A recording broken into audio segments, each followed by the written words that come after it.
Hello everyone, thank you so much for being here. My name is Alex, I'm the director of Startup Brand Abu Dhabi, and every month we organize an event to educate, inspire, and connect our community. And this month we're very happy to bring you Dr. Marcel Muenster. He's a doctor turned entrepreneur and VC. He's the founder of the Beauty Fund.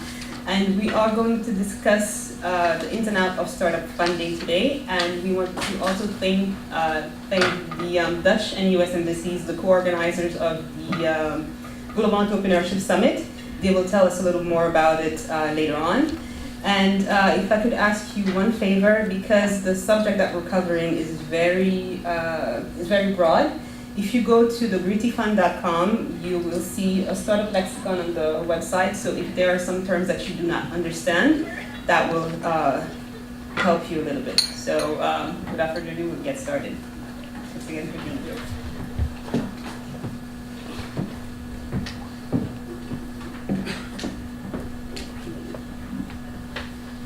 Do I need a mic, or can you hear me well? No, I hear you.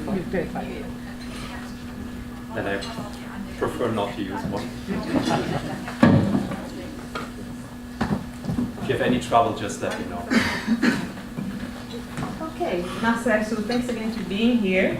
As you mentioned, you are a doctor. Yes. And now a VC. So Yes. can you tell us a bit more about yourself? Because your trajectory is not typical. How do you go from doctor to entrepreneur, and most importantly, why? Yes. So just very quickly, it was so funny when she contacted me, I think, over the past 2 weeks and said that this event is co-organized with the Dutch and the American embassy and here hosted at Sorbonne. I guess I have a little bit of something to offer for each vertical. Being originally from Europe, Germany, there's the European connection. Having lived now in the United States for the past 10 years, and at least I have a French first name. And I studied French at school, actually. We either could study French or Spanish. I went for French, and I still understand quite well, but I don't think I speak as well as I should, probably. So a little bit of something on each vertical. But regarding my background, so being originally from Germany, I graduated from medical school in 2010. I did my clinical rotations around the world. I was always someone very open. There was sort of a key moment in my life that changed everything that happened afterward. I can touch base on it in a bit. So in 2000 and from 2009 to 2010, I did clinical rotations. I was in Germany, I was in Switzerland. I was the only Caucasian doctor in South Korea, which was really, really cool. At the time, most people were heading towards maybe the United States, etc. But I figured I wanted to do something exotic, something different, and I really had a great time in South Korea. From South Korea, I went to the United States, where I was at Johns Hopkins, and that's sort of why my professional career, I built my entire professional career in the United States, pretty much. So I went to Hopkins, I had a rotation in cardiology, and to be honest with you, when I ended up going to Hopkins, I had no idea what an amazing place it is. But I think this was my benefit, because everyone else was like, oh my God, amazing. I was chasing all these famous professors, but I was just someone naturally curious, and I was lucky enough to have been invited. And then I met my mentor there, someone I truly admire. He's actually a practicing lawyer and physician. He was the director of the cardiology unit. And he basically asked me towards the end, Marcel, you've done very well throughout the rotation. What do you want? So I looked at him and was like, you know what? While I was staying here, I learned about this public health program offered by Johns Hopkins. It's well known in the US. It's normally in direct competition with Harvard. And I said, you know what? That's what I want to do. And he supported me right away. And lucky me, I got in. So I moved to the US permanently, finished my program with a focus on healthcare leadership and management. So that was the first time when I touched on business due to my program. Some call it even a mini MBA. So the MPH is sort of the new MBA. At least that's what it's considered in the US in terms of background. And from that point on moving forward, and something I truly appreciate about the American mindset as opposed to the European, when you graduate from medical school, for example in Germany, a country that I consider to be extremely conservative, it is not necessarily well perceived if you want to venture out, do something else, something different. The American mindset, and that's what I love about the country so much, it is okay as a medical doctor to pursue a different career. So we had information sessions at school, and I was sort of interested in management consulting, something I've never heard of, but they said they're looking for people who are innovative, creative, and sort of well-educated. I said, you know what, I'm probably going to fit in there somehow. And they had the McKinseys and BCG all coming to school. And I figured this is something I want to do, so after graduation in 2011, that's what I pursued. And I eventually, after several months of interviewing, etc., got into a management consulting firm, which was healthcare focused. One of the reasons why I moved from Baltimore, the first place or city I ever lived in the US, I moved to Boston, what I call home right now. And I've done the management consulting also for about a year. And this was all things healthcare. So we did everything from pricing, market access, reimbursement for US-based companies wanting to expand to Europe and vice versa, because for those of you who are familiar with medical devices, for example, it's easier to get the CE mark approval in Europe and then come back to the United States for an accelerated path to FDA approval. It's sort of a cheaper hack that a lot of companies use. So I had the language skills, I had the medical skills, I could help them to navigate regulatory environments, but it's really a job that I hated to the core. It was my first ever corporate experience, and I was sitting there, I was just thinking preparation for this talk. I wasn't very happy throughout the entire year. I was actually, in fact, so unhappy that I did the following. They called me the crazy German coming to the office. My office was a little bit outside of Boston, so I basically biked 50 kilometers to work every day. Because for the first 2 weeks of this 1 year that I spent with them, I was stuck in traffic every morning. And I said to myself, literally, what am I doing? I'm stuck in traffic, and I was so unhappy with myself. I couldn't necessarily work out, long work hours. So I actually bought myself a really cool road bike. I didn't buy myself a BMW like all of my colleagues. I bought myself a really good road bike, and I was, after the second week or so into the job, I was cycling to work every single day, 50 kilometers back and forth. And yeah, I think I was in really good shape. And the funny thing is, Boston is well known for its blizzards, especially this time of the year, and they have multiple of those. So this one day, which was right after a blizzard, most people in the office stayed at home with the excuse that they couldn't come to work. So I was the only one, actually one of the 3 people or so that came to work, biking there. I literally had to take my bike because of trees that, you know, fell over and stuff. I literally was the one who overcame all these obstacles and ended up going to work. They looked at me, what are you doing here, right? I was the only person they didn't expect to see at the office, but I showed up actually. Yeah, but towards the end, I said to myself, that's not going to work out. So now sort of bridging the gap to purpose. I said to myself, if this is the rest of my life, that can't be it. I literally was struggling. I mean, imagine, I've had these 2 degrees. I would say, good, well qualified. I could have done a lot of things, but I was just seriously unhappy with myself, with my life, despite the workouts. So I started sometime throughout my job, sort of the halfway through the year, I was thinking about starting my first business. And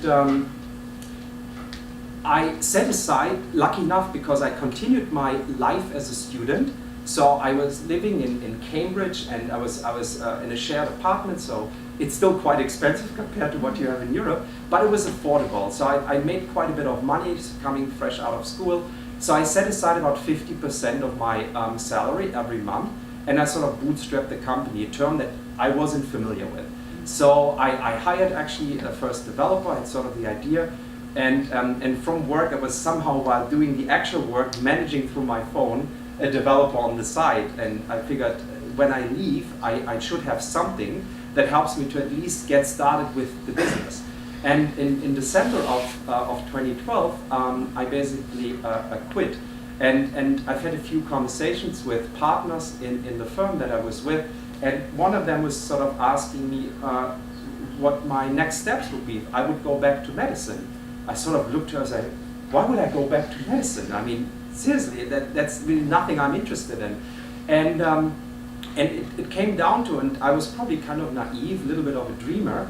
I told her that, she asked me, what do you want to achieve? What's your purpose in life? And I told her that, in all honesty, I told her I want to leave a little dent in the universe. I want to do something that's of meaning to people, not at small, but at large scale. And that doesn't mean I couldn't see justification or meaning in the work that they were doing, but I didn't feel connected to the work. I didn't believe in the work. It's something that I have to believe in, right? So yeah, and then I told her I want to leave a little dent in the universe. And then in January of 2013, sort of officially my entrepreneurial journey started, being full-time and then going through the entire experience. And then sort of 6 years or 7 years forward, I started, we built the company, we expanded the company, Doctor in Your Pocket, to more than 180 cities around the world, 45 countries. It's in a nutshell. We built, based on the personal experience of mine as a traveler in 2009, a service, the first digital concierge service for international travelers to get connected to a qualified and vetted medical doctor pretty much anywhere in the world. Both actually locally by going to a practice or clinic with verified doctors. The second one, house call doctors that come to your hotel and your apartment when you are traveling. And the third one is virtual. You can actually sit on your bed while being sick and talk to someone. And that was sort of the idea. And that happened, over a long period of time. It was basically the most defining period in my entire life. I'll never forget any of that. And that, I guess, makes me very confident to now be able to speak in front of others about entrepreneurship, the struggles, because when I started out, not only was I stupid, but I had one thing actually that I guess medical school sort of messes you up with. I was a little bit, arrogant, because medical doctors grow up sort of in this golden cage. And being an entrepreneur, that's the last thing you want, because it actually limits your opportunities. And what it also does, it limits your ability to learn. If you want to be learned, right, the only thing that really pushes it or embraces it is being humble and at the same time being curious. So I relearned this. I was always curious, but in my mind I was like, yeah, I have this background, I can figure it out. When in reality, what I learned throughout this process, that there are so many things where I needed help and where I didn't necessarily find it the way I wanted to. So I would say, almost like a decade later right now, I would describe myself as being someone who is very humble. I talk to anyone who contacts me. I try to help as much as I can based on my time availability. And I'm most certainly incredibly curious. I ask questions where people kind of look at me. I try to preserve this inner child, which basically gives me the ability to almost think like a child, act like a child, and at the same time being a grown-up. So I have this combination. Thank you. And what can you tell us about the Beauty Fund? Because it's a bit different from traditional venture capital funds, right? Yeah. Whenever I start something, I guess my interest is to do it differently. Not necessarily because of the sake of doing it differently, but because I believe in changing or improving things. Why? Otherwise, I wouldn't see a reason or purpose behind doing this. So what I did last year, after these many years, where I literally worked day and night on this company with my team, I needed a change. I needed to sort of step away and do something new, be inspired again with something else. And so last year in February, I just booked a ticket to Dubai, one of the places I really like. My company has done a lot in the region, so I kind of knew the region for the past 10 years or so. And I booked a ticket to Dubai, and I said, you know what, I want to sort of give back in the sense, I want to mentor companies. It's something I always liked doing as sort of a teacher, if you will, a lecturer, throughout medical school and other engagements that I had. And I booked a ticket, and I created what is called an Entrepreneurship Unplugged World Tour. Unplugged, because what I've witnessed myself, and I actually need to give a lot of credit to the Harvard Innovation Lab. For those of you who have been to Harvard Business School, I actually worked there for some time. They've only had one medical doctor, and I was the second one while working there, because the US, as many of you might know, has a major healthcare crisis, exploding costs. So Harvard Business School is trying to transfer a lot of the learning experience from the private sector into healthcare and trying to fix this. So I worked actually with, I think, well-known people, and I talked to many like Michael Porter, who's well-known from Harvard Business School, and others. And I was sort of working there. And while I was at Harvard Business School, they actually started, I think it was in 2012, what is called the Harvard Innovation Lab. They have a public area and a private one, where it's almost like an incubator / accelerator. And that's where I had my first exposure to entrepreneurship, similar to the aha experience with management consulting, which I didn't know anything about until I went to Hopkins. The same happened with entrepreneurship and the innovation lab. So going back to this experience, what I realized now, almost 7 to 8 years later, I wanted to design something that would have been most helpful to me when I started out. And going back to this experience I had last year, so I mentored 34 companies in 7 days. Techstars opened up their office at the Emirates Towers in Dubai. I was invited by the managing director with their first batch, and I've had a blast. It was a really cool time. One of the moments that I still remember today, I went to the Dubai Design District, for those of you who might know it, and I had a program there. It's called Ray Urban Studio.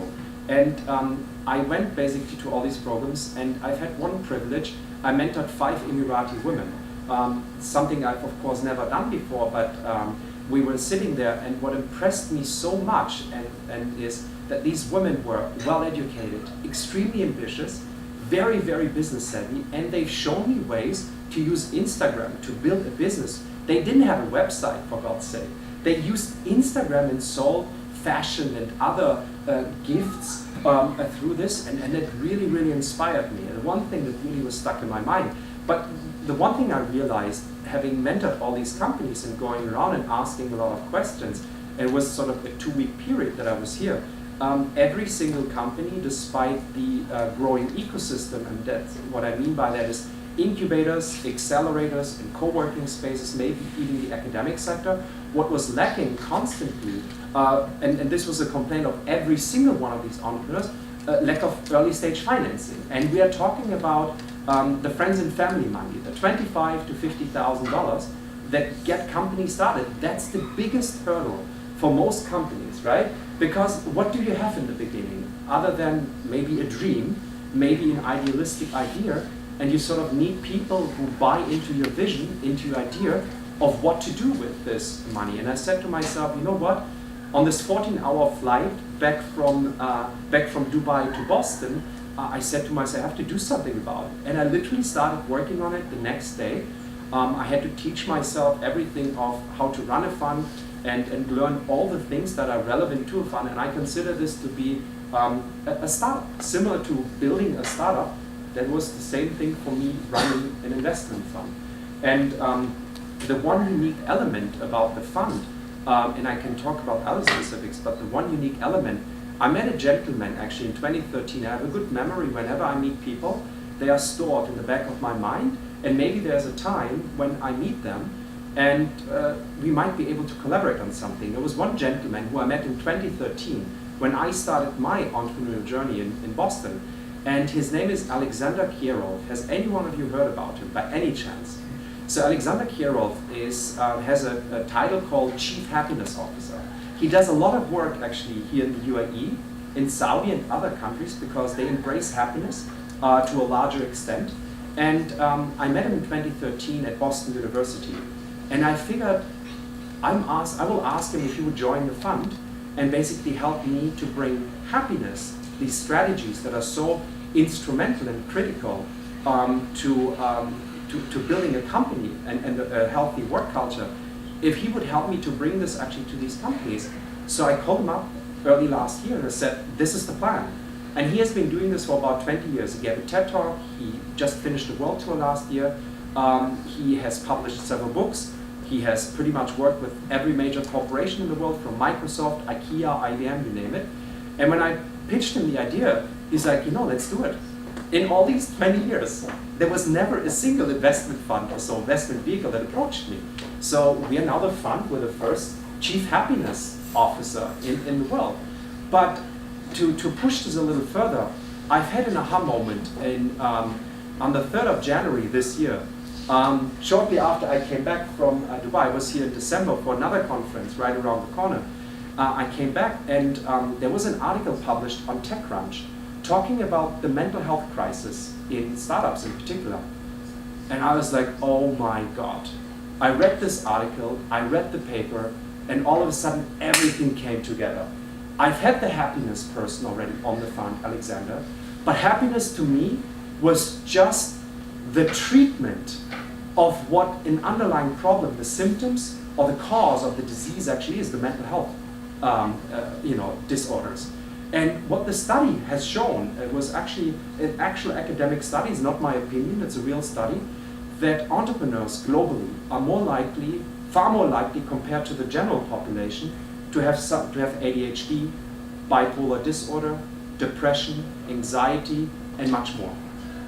So I figured we have to tackle this from the bottom up. No one has really done this at a global level. So a couple of things happened, and this has been the past 4 weeks of my life, which were insane. We were about 2 weeks ago published on the Entrepreneur magazine, both in print and online. And they actually covered it. It was talking about how investors can support the well-being of founders. I partnered with a good friend of mine. He's an internationally renowned psychotherapist. He was an expert on a famous American show on TV. And I said, listen, this is what we are doing. Would you be willing to co-author with me? So we were featured there. I was invited to the World Economic Forum for the first time, actually in Davos last month. And this was like another boom, amazing moment. I mean, that's like the ultimate networking event. If any one of you is into networking, that's the place to be. I literally was walking down the pedestrian walk through this tiny Davos, and right next to me, Prince William. So I was wondering, what is he doing here? So I learned about it. He has a royal foundation with his brother, Harry, and they are supporting mental health.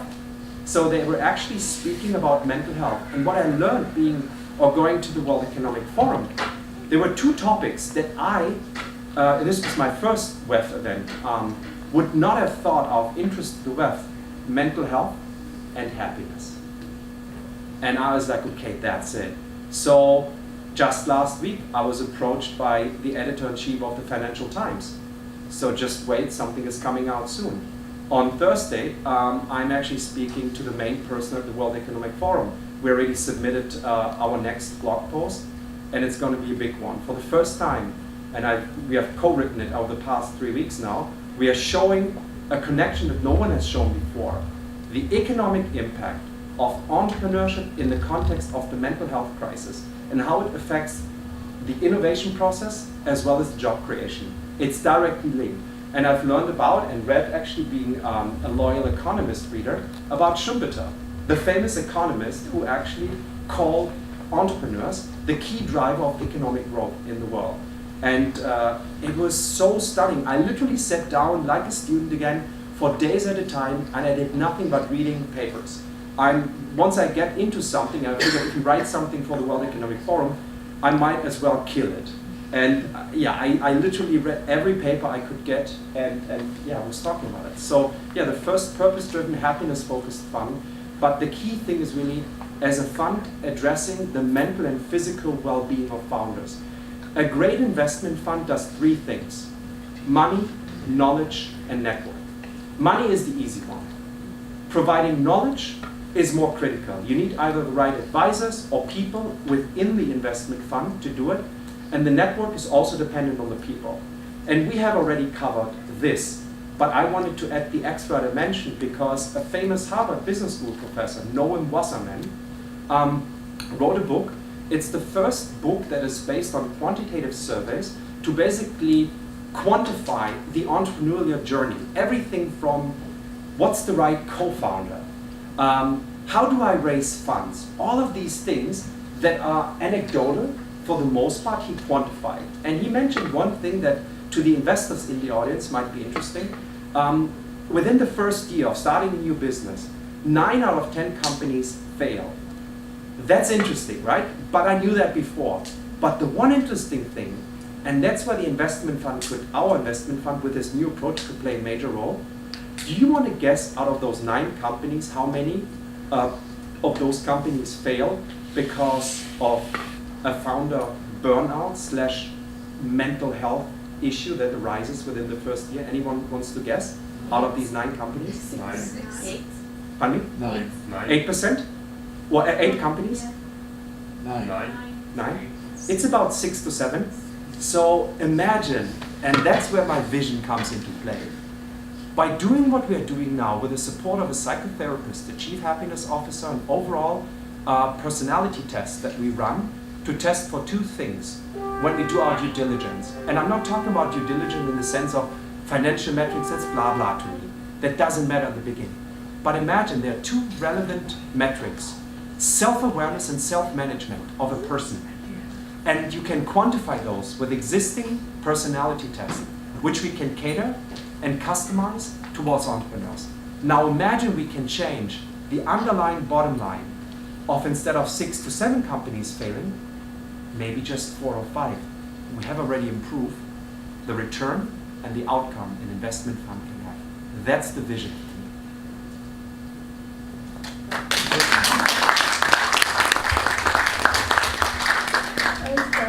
Last 4 weeks, literally, I was running non-stop. But it's good, it's positivity.